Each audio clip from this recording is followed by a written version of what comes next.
business and to leadership. And the other half of my work is in peace building, particularly peace education. So I lead a peace fellowship for youth here in India, and largely do work around dialogue facilitation, mainly on the Indo-Pak front, a little bit on the Arab-Israeli conflict.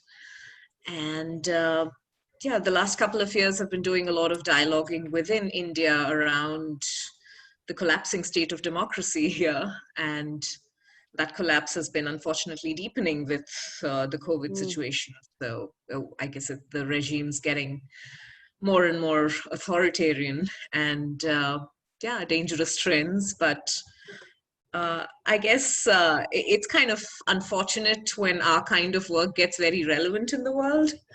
But yeah, I guess time's for us to serve as well. So yeah. Bill, would you want to bring in the voices of Priyanka and Sela, and then we could Sure. start? Yeah, I'll let them introduce themselves now. That's a good idea. So Priyanka, can you introduce yourself to the group? Just where you're calling from, and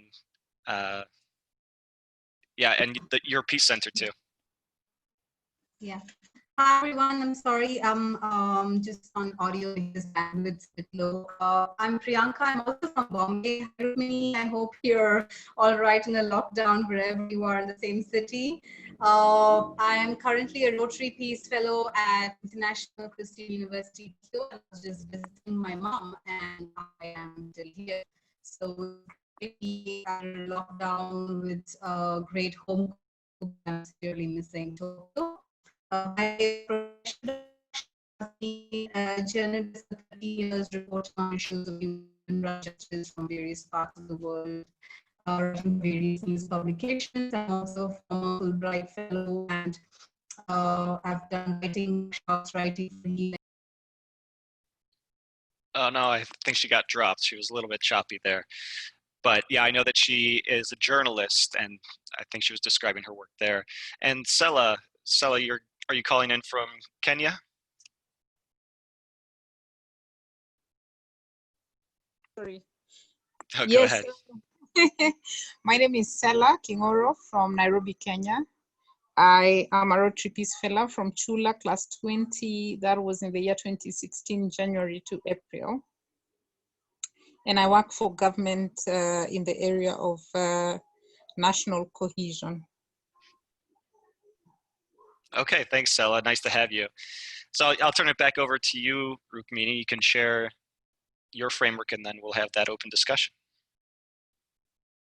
Sure. So, this particular framework around resilience comes from my work in that space. So, academically, I'm a psychologist, and a lot of my work is around managing trauma and building resilience. And what I thought might be useful to structure the conversation is to share a framework, and I've got a few slides that might help us to bring in the visual element. And so I might probably do a bit of a monologue for about 10 minutes or so, and then open it up for discussion. So let me share my screen. Here we go.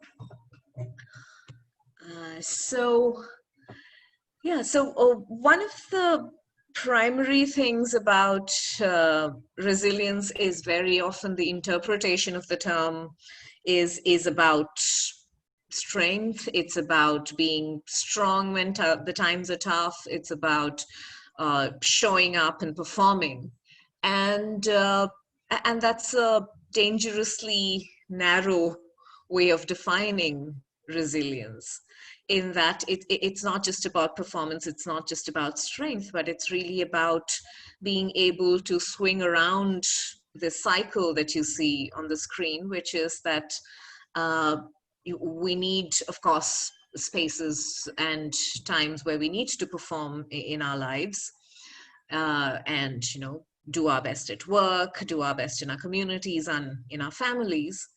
And at the same time, it's also very natural for us to need times for recharge, which is where we get to retreat from our so-called regular world, our routines, and then take time off for ourselves, rejuvenate, have some space for recreation and so on.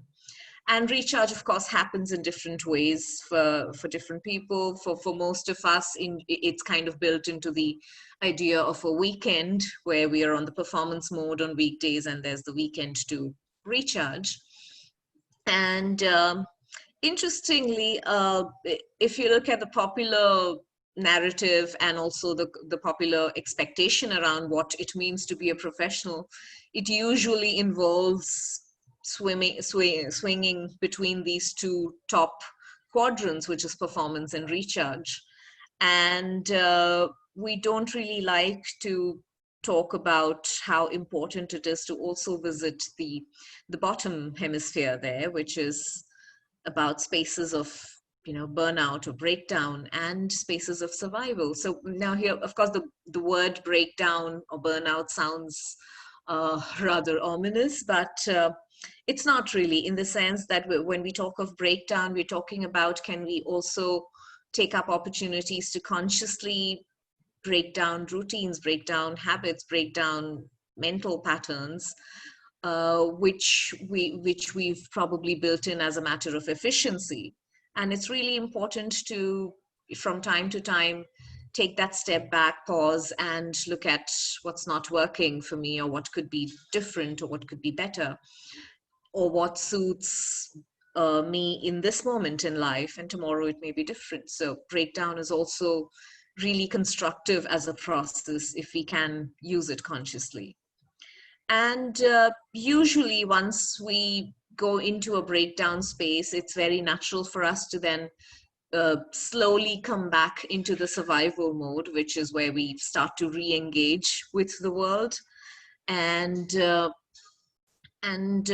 sometimes that survival mode also means we are rebuilding our instincts. We're trying to figure out new ways of being and doing and communicating and relating, and therefore survival can sometimes feel edgy, but it's also natural, right? So what is absolutely normal and natural and healthy in a psychological sense is for us to stay open to really go around the cycle. What's happened, unfortunately, though, is that there's so much expectation around performance out in the world that very often we are asked to expand that top left part of the quadrant, much to the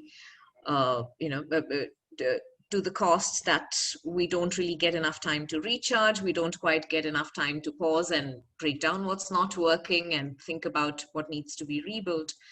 And even when there are moments of depression, moments of collapse, we try and not spend enough time in survival. We try and jump back into performance, and that's a really stretched world and not really useful for resilience at all. So I wanted to bring in this model right at the beginning, because it's important to look at, is there an unconscious preference sometimes for a particular part of or a particular quadrant? And if so, how do I relate to my own resilience differently? Another framework that I want to share is this, which is around 6 domains of resilience. And these, this is typically a model that we use with communities and with organizations where we're looking at building resilience, sometimes as a part of business strategy and how can a business or a system be resilient, and sometimes with individuals in terms of how can they build their own resilience. And you see 6 components there, 6 factors that help to build resilience, whether it's for a person or for a system. And those are vision, composure, reasoning, tenacity, collaboration, and health. And if you notice, there's only one of those components which is physical in nature, which is health, and all the rest are mental and emotional factors. And what you see listed at the bottom are elements that contribute to these larger factors. So, for example, when we talk of vision as a component of resilience, it's critical because resilience really is about the ability to bounce back and to want to look forward to life. And for us to want to look forward, it's important that there is a vision that we connect to. And vision is about clarity of goals, about also having a reasonable sense of control over self. It's not so much control about the external world, and that's important to distinguish, particularly in our world right now, because a lot of us might feel out of control and that we are forcibly locked down and cannot move out and cannot do things we might have otherwise liked to do. And it can have an impact on how we view ourselves. Our self-esteem and our self-worth often is tied to an external idea of freedom. And here's a great opportunity for us to use this pause to look at how do I be free in spite of what's going on?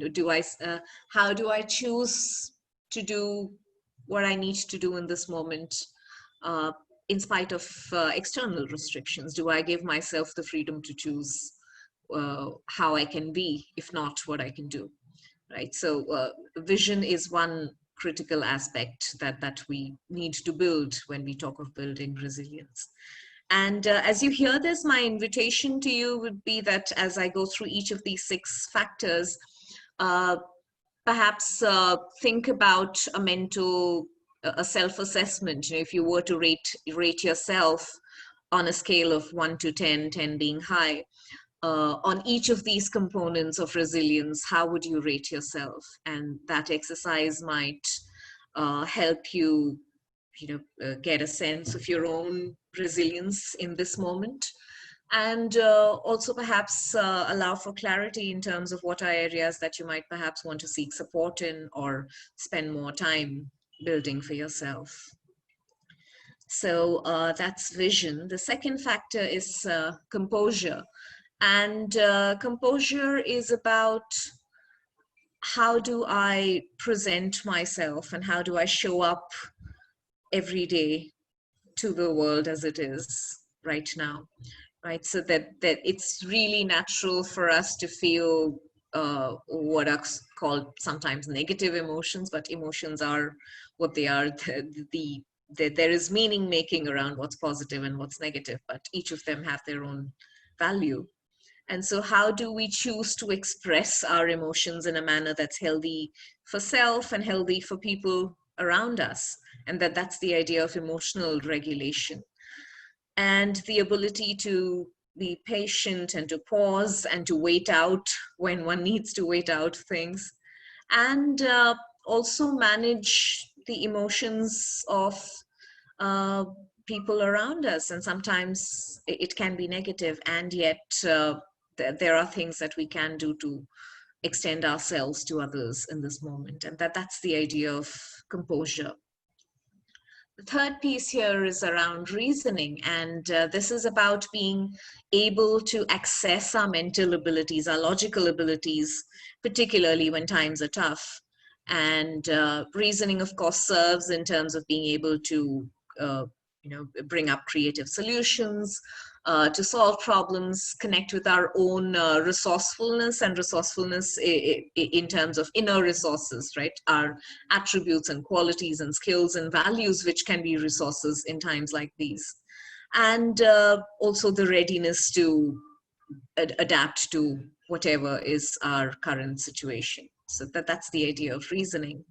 And then there's tenacity, which is about being able to bounce back, being able to hold a vision. So while we talk of optimism through adversity, it's not optimism in terms of a false sense of positivity. It's about, is there something that I can still build? Is there something that I can still contribute and connect with people about in spite of what's going on around me? And that's the idea of tenacity. So you'll notice that these first four factors, vision, composure, reasoning, and tenacity, are internal to us in the sense that it's all of these are about managing self and building within self. And we often find that when we have enough of these four factors, then the fifth capacity of collaboration tends to build naturally, where we feel energized enough to be able to reach out to others, to be able to support and collaborate with others. And collaboration is, of course, about participating and contributing in networks like these, choosing who and where we want to be connected, want to be in connection with, and managing perceptions about ourselves, about our world, our worldview, while we are in communities and while we are trying to work with communities. So that's the fifth factor, which is about reaching out once we've reached in enough. And through it all, the sixth factor is universal for all of us. And that's about how do I maintain my health, right? And here we're talking about physical health. So do I move enough? Particularly knowing that for a lot of us, our lifestyles have perhaps changed a lot. We're probably spending a lot more time sitting on our chairs and Zoom hopping. So the body is perhaps not used to this kind of a physical being, and therefore do we shift our exercise regimes and our food choices in a way that supports this current lifestyle. So those are the six factors of resilience. And the reason these six factors need to be consciously built so that resilience develops is because at the end of the day, the point of resilience is to give momentum to our lives, to give a push forward, to give movement and develop the ability for movement.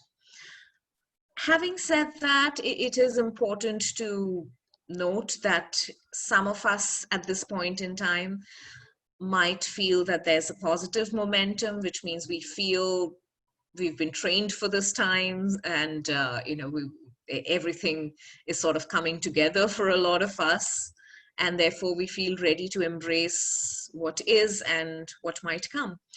And it's also very natural for some of us to be shocked and feel shaken up, and therefore we want to be we want to be in avoidance. So there's the approach and there's the avoidance, and some of us are in between the approach and the avoidance, and some of us are in different spaces in different areas of our life. And if we are able to locate where we are in each space in our life in terms of momentum, it might also feed in more data in terms of which of these factors is missing, that's not lending momentum to that area, and perhaps build on that, and the other way around. So it's kind of a cycle between these six domains and the idea of momentum. And of course, I'll come back to this later towards the end of the call. So I'm going to pause here for now. And yeah, check in terms of how's this landed or not landed at all. And what's alive for us right now. Yeah, so we'll open up the discussion for everybody. I mean, I have a lot of things to react to, and we discussed on the call a little bit yesterday, but for the other people on the call, yeah, does this framework can you relate this to some of the challenges you're having dealing with this either personally or in your careers? Because I think it was interesting, Rukmini, how you said that you have used that framework and related it to organizations as well, and organizational resilience. That was something interesting to hear. So does anybody have anything to share or any questions for this group? I just want to say thank you. I found it very Very, very useful. On a personal and professional level, though, it's for the last, and for me, it's not just COVID, it's actually the last couple years, several years, where I've had a lot of trauma, and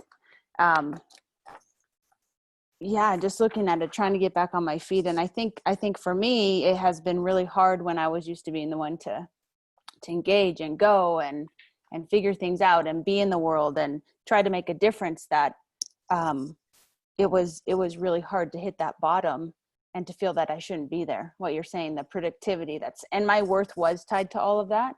And so it's just interesting, because I think I'm on the cycle of just kind of coming back to survival mode and just kind of figuring out how things are going. And so it's helpful, because for me, it kind of normalizes things. Like, we're all human.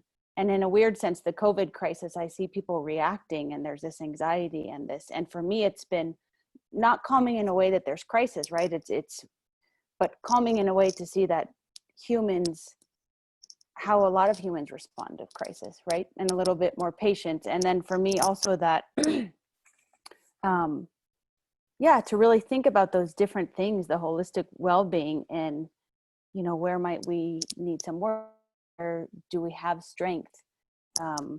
So really an amazing presentation in terms of resilience, but also thinking about PTSD and trauma and individual and collective trauma. And I think from my experience and looking, we all have different aspects, right? And trauma can be built, or it can be layered. And so just, yeah, thank you very much.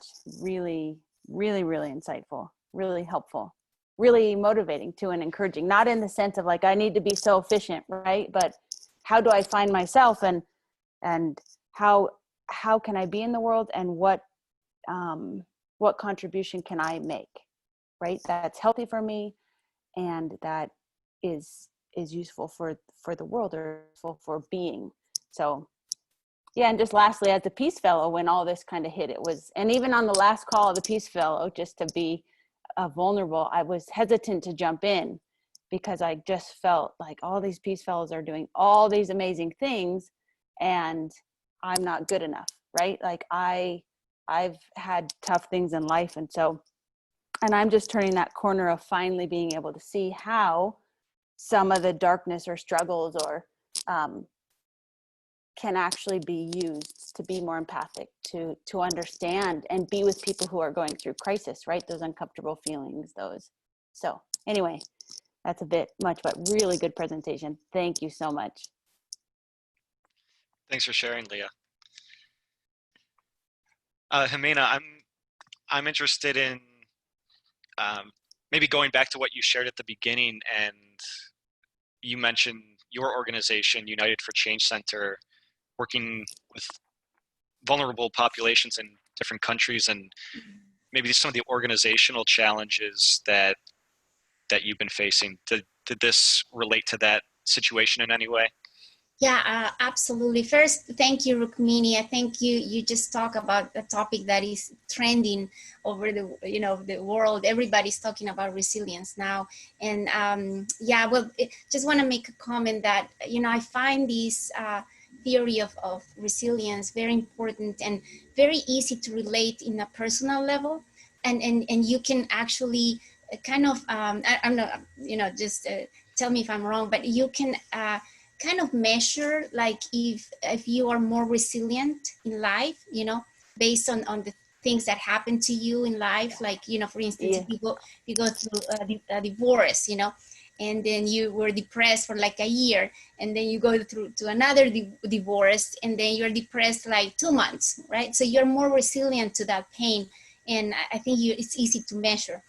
From an organizational perspective, especially if you're a nonprofit, usually nonprofits are very very fragile in terms of financials, and in terms of the way that you do work. And if you do work with places that are far away from where you are, when you deal with people who don't have opportunities, like when you were talking about do things with your health, like do more exercise, or eat healthier.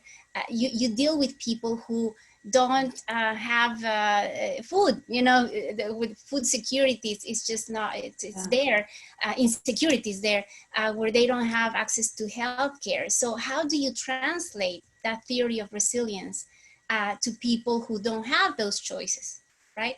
So how do you build that from people who went through crisis and conflicts and trauma, genocides and things like that, or like even daily conflicts, So it just, I think that, from the personal then to the organizational, that, in the US, we're blessed, we have a lot of support. Like if you have these financial crises, like we're all having, we have an option to ask for grants, for loans as a small businesses as well.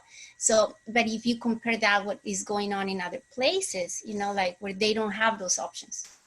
So as an organization, yes, it really hurt because we're dealing with those communities, even the relationship with the donors is different, because you cannot talk about the same projects that you've been working on, because everybody is focused on the crisis right now. So how do you deal with that too? And, and so it's like from personal, organizational, or your business to a community. So you have to deal with these three, and the leadership side too. Like, how do you react as a leader?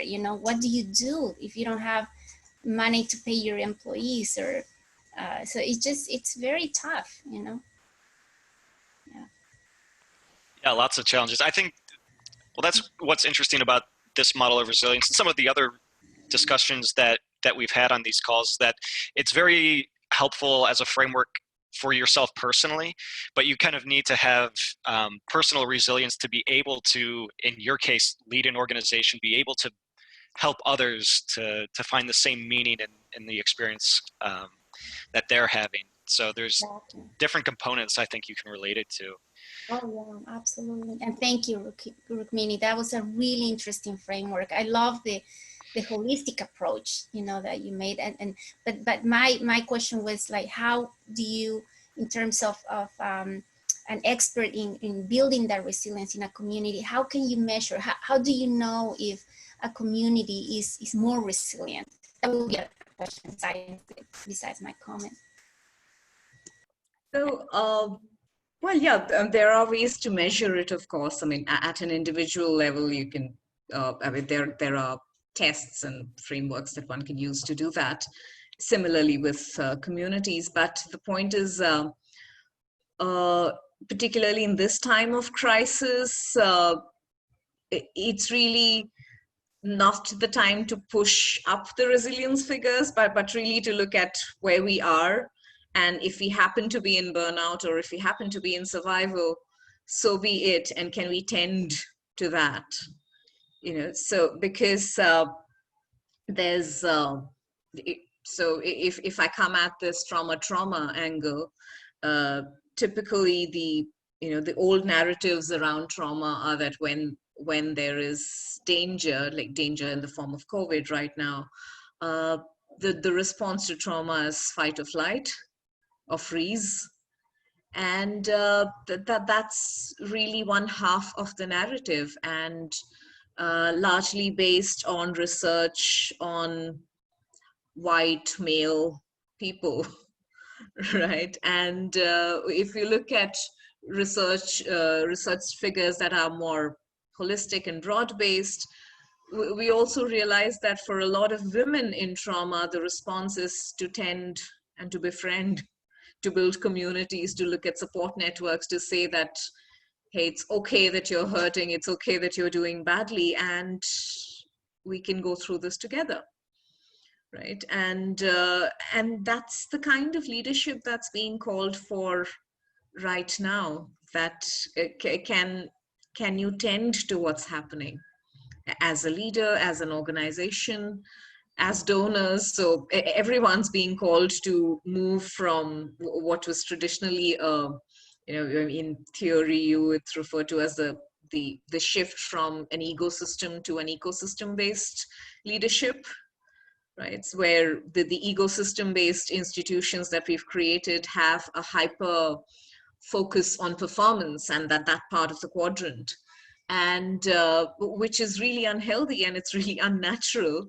And therefore, if we are able to look at how connected we are with each other and with the planet, then can we move to an ecosystem-based consciousness, which is about saying that there will be highs and there will be lows, and can we build our systems in a manner that we are prepared for all of it and not just being prepared for performance, which is what a lot of our systems and organizations are lacking right now, that all our policies and processes are geared towards profit and towards performance. And we're not really systemically geared for the lack of it. Exactly. So yeah, that's the kind of leadership we are perhaps being given an opportunity to build in this pause. Mm-hmm. And also, just to add to that, I think one of the measurements would be like how fast you adapt to change. You know, as an organization, you have to adapt to changes, and this was a big change. This is gonna, you know, be forever. It's gonna stay with us. So how fast we can adapt to it, you know, and you're right, and it also depends on the systems and in place. Very interesting. Yeah, well, I know that Sela and Priyanka have been raising their hands, so I'll give them a chance to comment. Also, briefly, I want to welcome Shannon O'Rourke-Casale, who just joined the call too. Nice to see you. Sela, did you have a comment you'd like to add? Well, first, I would really like to thank this particular session. I mean, the ideas that have been shared are really worth thinking about, and they are very relevant, at least to me, in the context in which I am right now.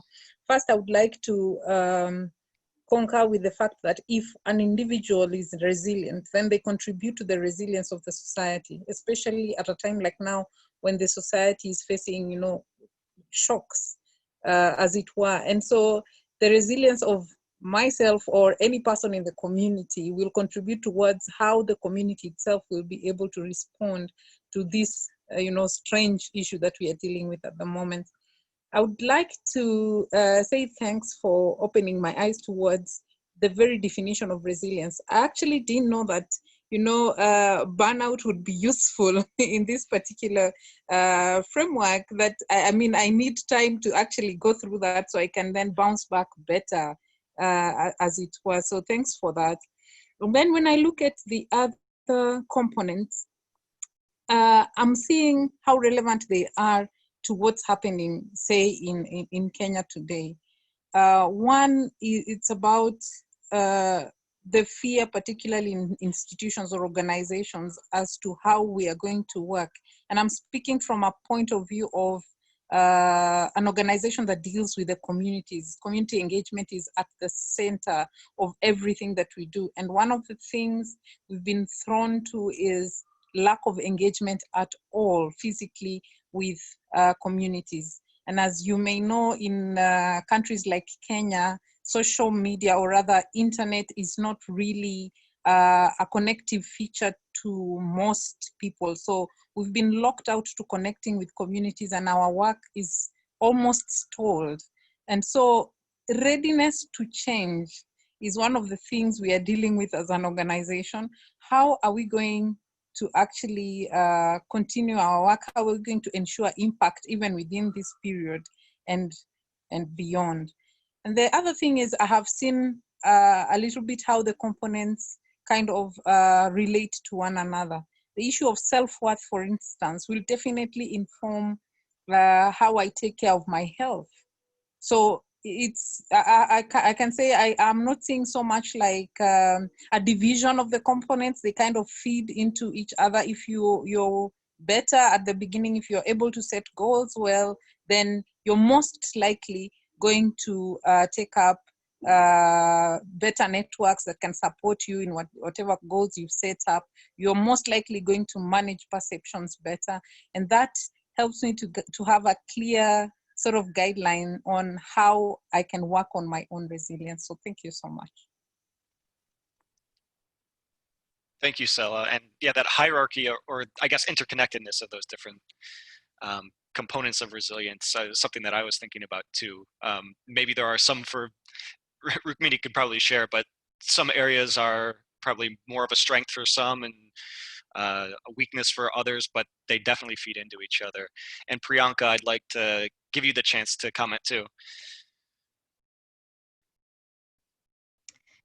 Yeah, hi Rukmini. Thanks so much for that that colorful diagram of the circle of different colors. I think most of us are just not taught, about the need to take care of ourselves and take a break in this, post-capitalist culture where your self-worth is just based on how you perform. So, and I think much more so for women who, have to, or if anyone who's like the first ever graduate for their whole family or the first generation, college goers, the whole idea to like just perform and perform.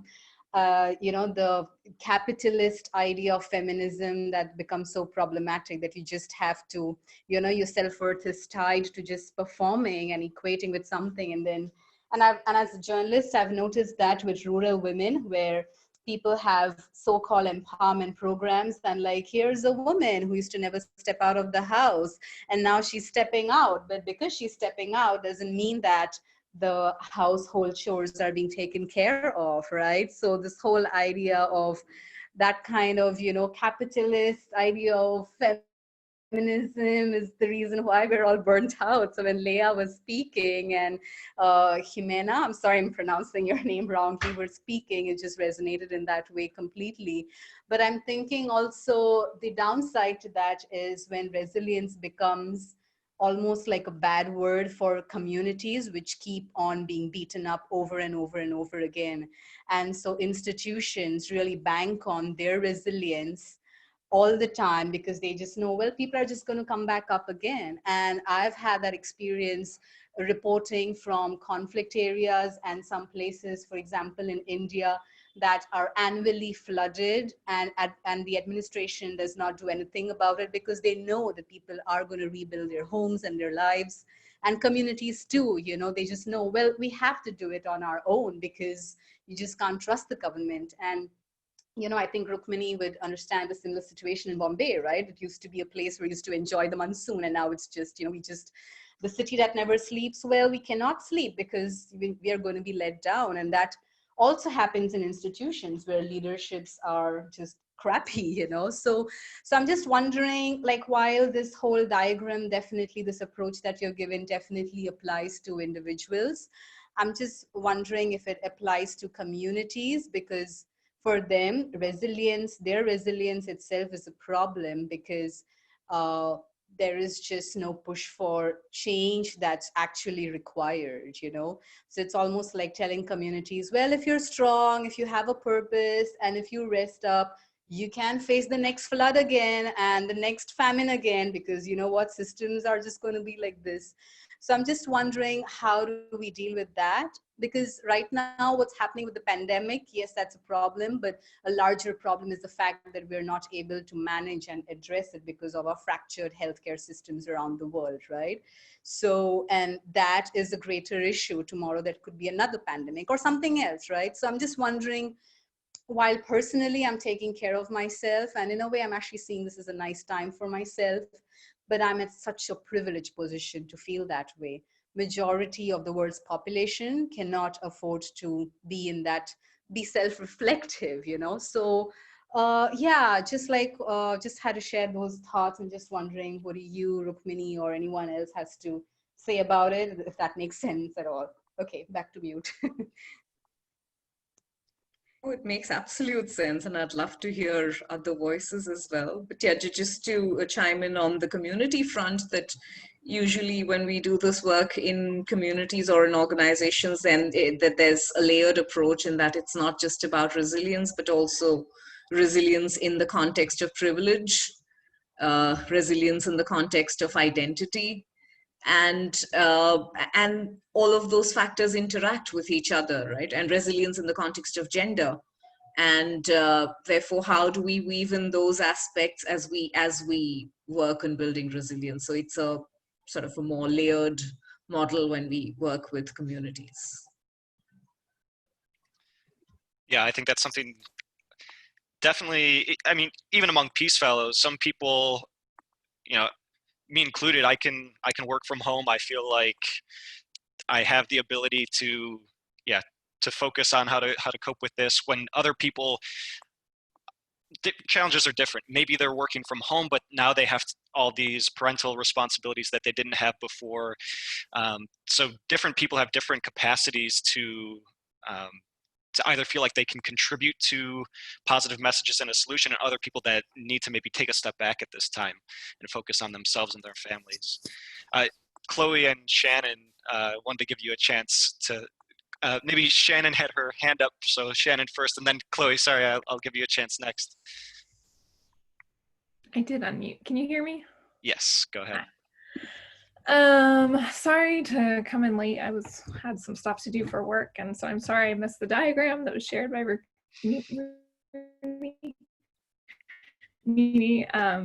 It sounds interesting.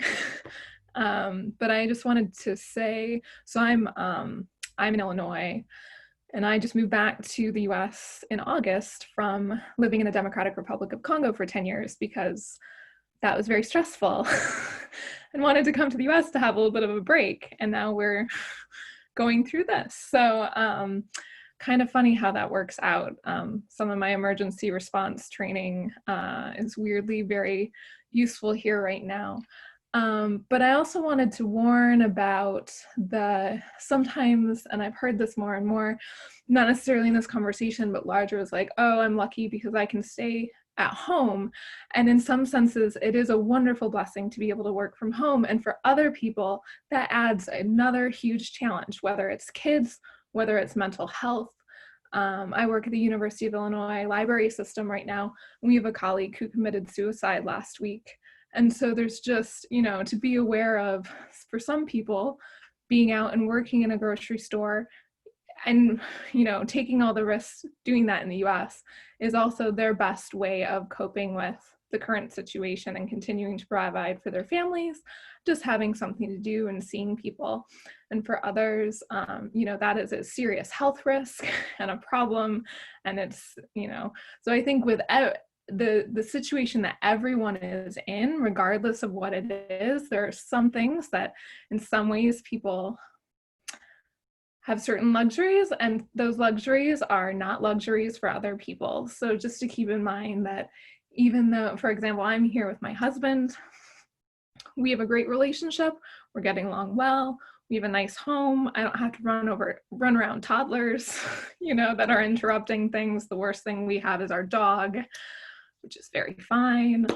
We're both high risk, but like right now, we're doing fine, but it is challenging to be in this situation. And I think for a lot of emergency workers, and I'm speaking like emergency in context of humanitarian issues, we're used to responding to conflict or responding to humanitarian crises away from our homes.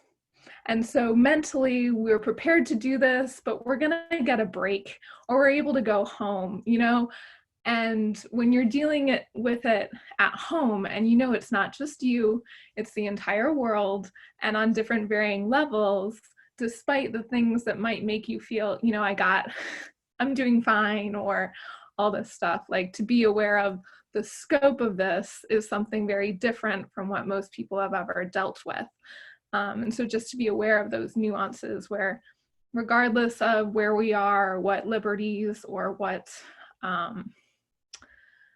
kind of easier things we have going on, we also have things that are more difficult, just like everyone else. And I mean, we all are aware of the systematic challenges that make some situations worse than others. No, I'm not negating that. I'm just saying, in addition to all of that, individual cases are just literally all across the board. So I just wanted to highlight that as well. But it's really nice seeing people having these conversations, and I'm so sorry I missed out on the majority of it, and now I've just spoken for a really long time. So anyways, hi, and Stella, good to see Chula 20 on here as well. Good to see you, Shannon. Thanks. They are important points, and I'll share the recording after this too, Shannon, so that you can see what Rukmini shared. And Chloe, you have a lot to react to at this point, but I wanted to give you a chance to chime in from Canada. Oh gosh, I don't know where to start. This may not be very structured. It is morning here, so on a holiday where today is a day off for us, which is very welcome. So yeah, so much. When you were talking about the kind of organizational responses, sorry, I'm just going to shut my window. It's a little loud.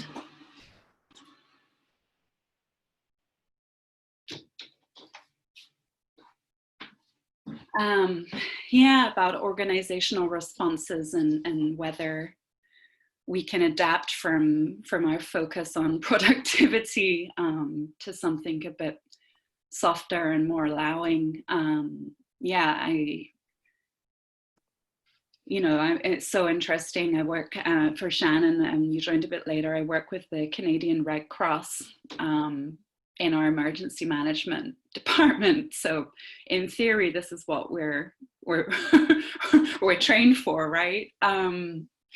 But yeah, we're really fortunate in that, in my immediate team and in our leadership, we are getting the message that, this is not a regular working from home situation, like we are in our homes because of the crisis, and we're trying our best to work. And just to keep kind of reminding ourselves and our colleagues of that, it's not, to not have the same expectations of yourself at the moment. And yeah, I'm extremely fortunate with the people I'm working with, and just that's so explicit, in how we're communicating with each other.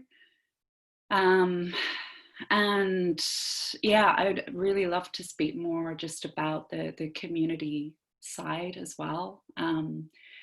You mentioned, Sela, about the challenges of community engagement at a time like this, and we're facing that as well with some of the programs that I support. So my role before this was supporting a lot of partner grants. So we have a lot of sub-grants out to community organizations to do psychosocial and mental health recovery from the wildfires that happened here in 2017 and 2018. And a lot of those programs are able to continue on in kind of adapted form. They've been able to shift to kind of telephone support and some online support and some in-person but at distance support. And then some of them are not able to continue. There's for rural communities here in British Columbia, same challenges where, people do not necessarily have phones.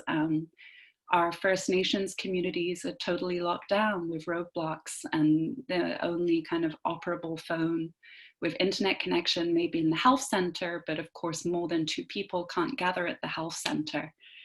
So yeah, we're really trying to kind of brainstorm around that, because we more than before need to make sure that support keeps getting to those people who are already in crisis, many of them, or barely kind of holding it together. So yeah, it's very interesting on a personal level and how we're working together, and then also on a programmatic level, trying to adapt to this. And yeah, and I really just appreciated what you all had to say about how it's so different for different communities and different individuals. We've already, heard we fund a domestic violence counseling program, and we've already heard that some of the clients of that have had to stop their counseling sessions because they're no longer able to safely talk about the abuse because they're in the home with their abuser. So those people who were in need of that support can no longer access it in a safe way. So it's just massive, and it's very tiring mentally to try and understand all of this and see how to move forwards. And yeah, I'm incredibly grateful for all of your insights and kindness in this call. So yeah, that's what I had to say for now. Yeah, well, thanks, Chloe. And I mean, you did mention, obviously, people have brought up topics that are relevant to lots of different people, you know, community engagement. You and Sela brought that up. I encourage you to, if you want to follow up with a discussion with anybody personally, if you're comfortable sharing your email with the group, or you can send a message to somebody privately. I think a lot of discussions can continue that way. I just want to briefly, before turning it back over to Rukmini, this is a really simple database that I've shared just in the past 2 weeks with some of these discussions. A lot of resources have been shared among different Peace Fellows. Different topics have come up too. And so this will organize as it gets developed more, but it's just a database of resources that people have shared, either about resilience or storytelling was a big theme of our calls previously. So take a look at that. I will be adding things, of course, and organizing things as they get shared. Also, yeah, Jimena, I wanted to mention an initiative that Jimena and her class, Chula 24, started, which was sharing positive messages of Rotary Peace Fellows on social media. This was something that came out of a recognition that social media is such a cesspool, especially now, and or just how to share positive stories. It was out of the storytelling, and you know, this is something I'll share via email afterwards. But Jimena put together this initiative with her class, and you can take a look at that as well. More things. Thank you for promoting it. Please send your messages, small messages, less than 20 words will be perfect. Thank you. Yeah, you can already see some, a lot of messages that were shared from Jimena's class. If you're active on the Facebook group or on some of those platforms, you can see some of those, and we'll be beginning to share those a little bit more widely. And then I'll turn it back over to Rukmini to have the final word. So let me go back to this screen. Yeah, so wanted to leave you with this as the final thought about the fact that a lot of resilience is really about doing this dance between being and doing more consciously. When we end up being habitually in the performance state, or at least striving for performance, then we are in a lot of doing, right? Which means it also means that our life is often on autopilot, and we stick to routines and habits and repeated patterns of behavior and emotions, which doesn't necessarily mean that we are present to the moment and to the reality around. And in a way, we've created what we've created in the form of a virus because we've absenced ourselves from reality, the way we've perhaps treated the environment, the way we've not responded to climate change, the way we seem to be invading forests. All of that is autopilot behavior, which comes only, from a sense of false logic and analysis. And in the process, we've ended up creating what we've created right now. And of course, staying for too long in the doing space without enough opportunity for recharge and breakdown and for survival causes a lot of energy drain, and a lot of us are experiencing this collectively.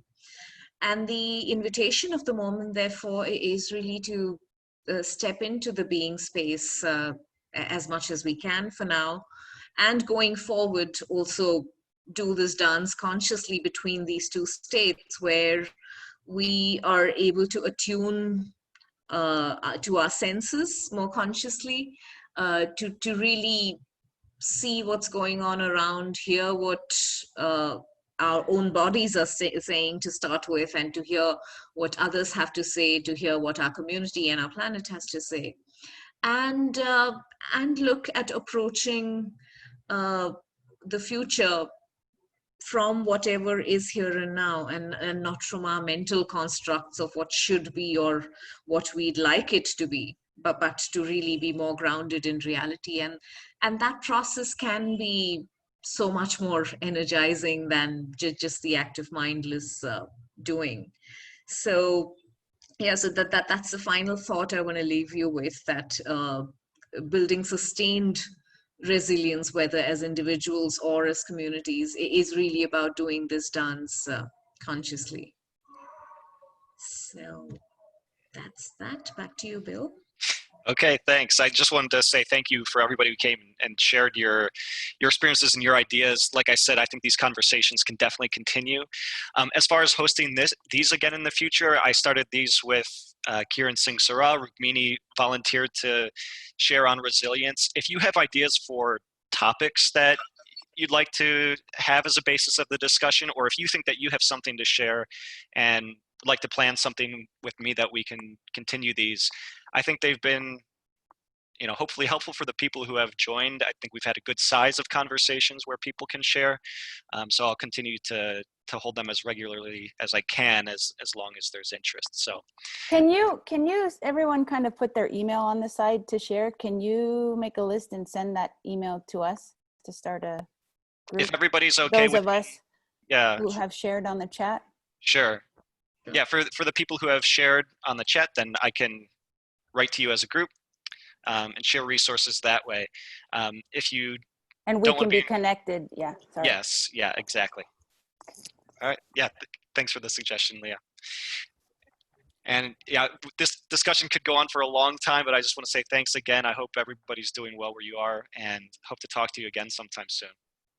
Thank you, everybody. Rukmini was awesome. Thank you, Rukmini, Bill, everybody. Thank you. Take care, everyone. Bye. Thanks, Thanks, Bill. everyone, and take care.